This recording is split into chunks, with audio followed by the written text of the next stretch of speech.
প্রিয় ভিউয়ার্স, শখের রাজা শেখ আমারের পক্ষ থেকে দেশে বিদেশে কাছে এবং দূরে থেকে যে সকল ভাই বোন বন্ধুরা আমার চ্যানেলের সাথে সম্পৃক্ত আছেন এবং আমার চ্যানেলটি যারা দেখছেন তাদের প্রতি আন্তরিক প্রীতি ও শুভেচ্ছা জানিয়ে শুরু করছি আজকের আরেকটি নিত্য নতুন প্রতিবেদন।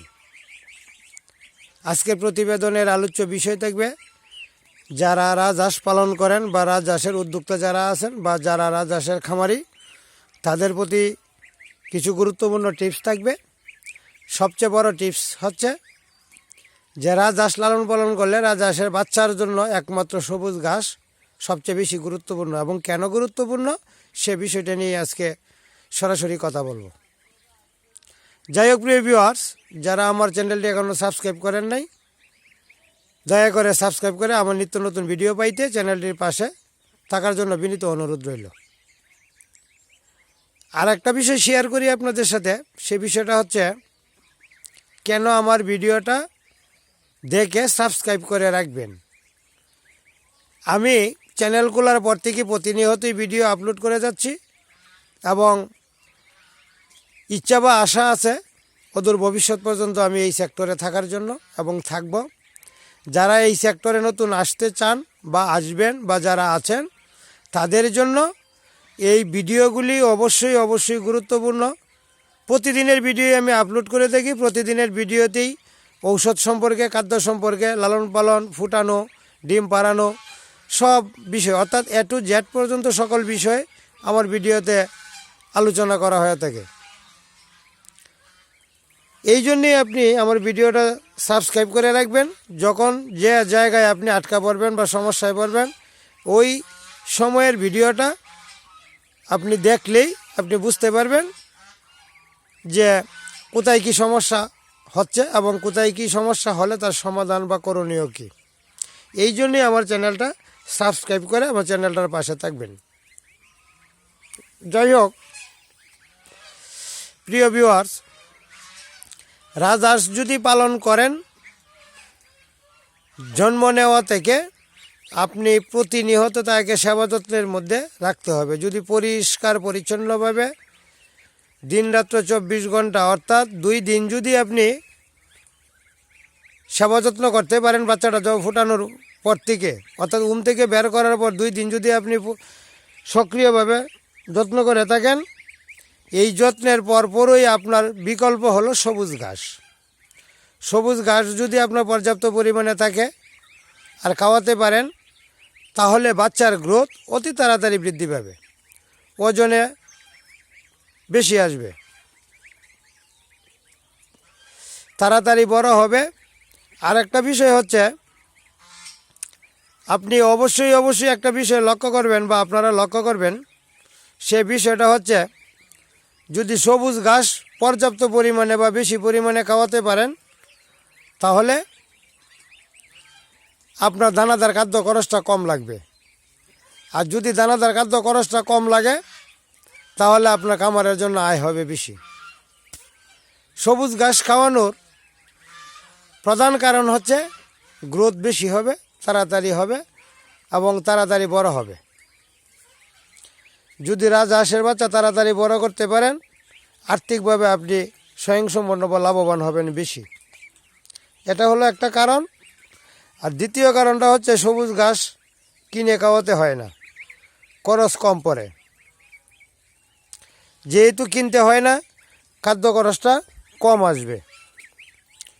খাদ্য খরচটা কম আসলে খামারের জন্য আয়টা বেশি হবে। আপনি দেখা যাবে বছর শেষে হাঁস বিক্রয় করলে খাদ্য খরচ অর্থাৎ দানাদার খাদ্য খরচ যদি কম হয় বা যদি না লাগে তাহলে আপনার জন্য আয় পর্যাপ্ত পরিমাণে হবে।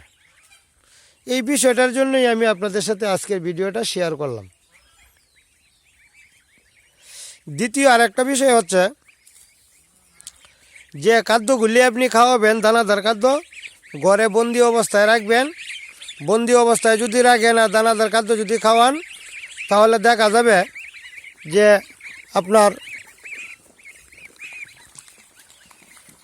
আপনার খরচটা বেশি আইসা যাবে।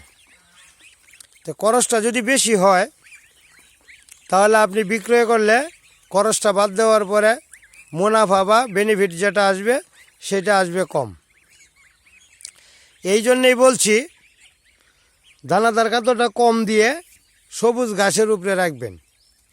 সবুজ ঘাসের লাভ দুইটা। এক নম্বর লাভটা হচ্ছে আপনার খরচ কম আসবে, একটা বিষয়। দুই নম্বর বিষয়টা হচ্ছে লাভের সংখ্যা বেশি হবে। আপনি যেহেতু খামার দিবেন, অবশ্যই আর্থিক সুবিধাটা যেন বেশি পান, যেভাবে বেশি পান সেই ব্যবস্থাটাই আপনি করবেন বা করতে হবে। তো আমি চেষ্টা করি সবসময় ছোটো সময় দানাদার খাদ্যটা বেশি পরিমাণে দেওয়া থাকি, বেশি পরিমাণে খাইয়ে থাকি জিরো খাদ্যটা খাওয়ানোর পরে আমি বড় খাদ্যটা ধরিয়ে দিই। 7 দিন বা 8 দিনের মাথায় আমি বড় খাদ্যটা ধরিয়ে দিই। বড় খাদ্যটা ধরানোর পর বড় খাদ্য এবং ঘাস পর্যাপ্ত পরিমাণে চলে। এতে করে বাচ্চার অনেকগুলি বাচ্চা দেখা যায় গ্রোথ। এই যে বাচ্চাগুলি 16-17 দিন চলছে, তাহলে 17 দিনের বাচ্চা যদি এতটুকু বড় হয়, আর ছোটো বাচ্চা যেটা দেখা যায় এটা 12 দিন 13 দিন,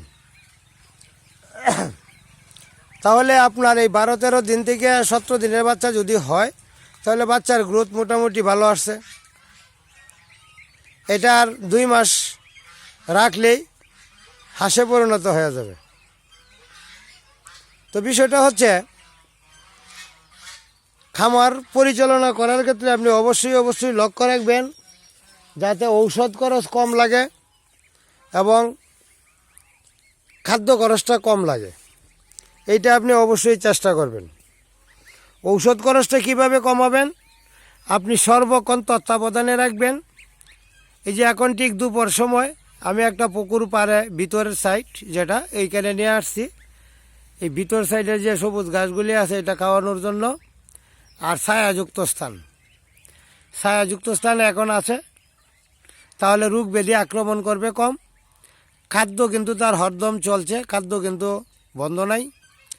আর আমি যদি এখানে না রেখে অন্য জায়গায় নিয়ে আটকায় রাখি, তাহলে দুপুরে খাদ্যটা তার ঘাটতি করবে। তার খাদ্য ঘাটতি দেওয়া যাবে না, পরিপূর্ণ খাদ্য দিয়ে রাখতে হবে।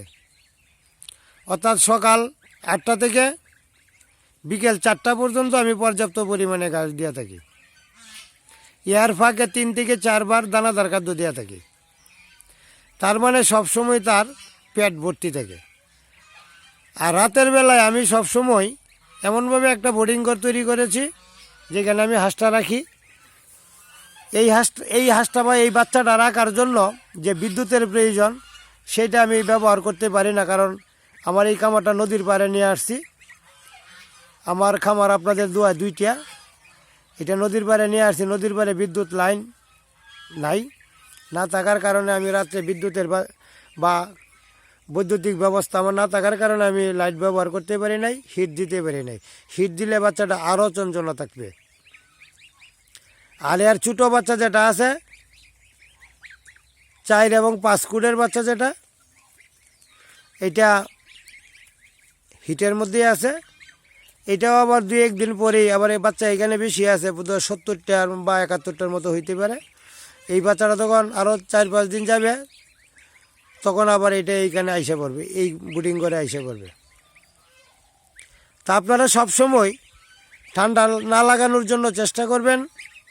পর্যাপ্ত পরিমাণে সবুজ ঘাস দিবেন, দানাদার খাদ্য যথাসম্ভব দিতে চেষ্টা করবেন।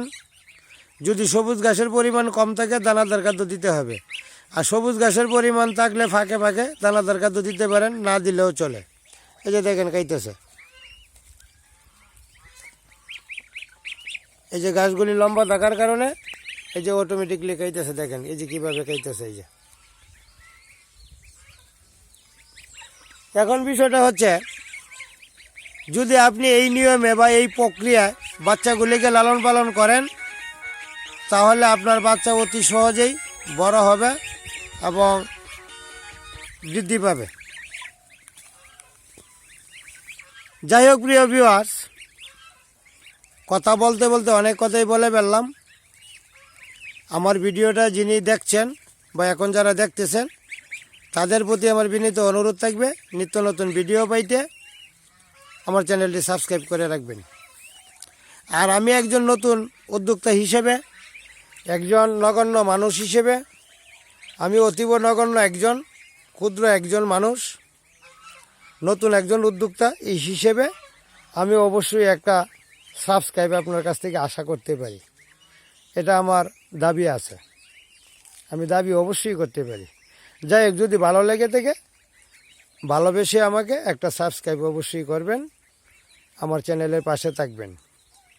ধন্যবাদ সবাইকে, ভালো থাকবেন, সুস্থ থাকবেন।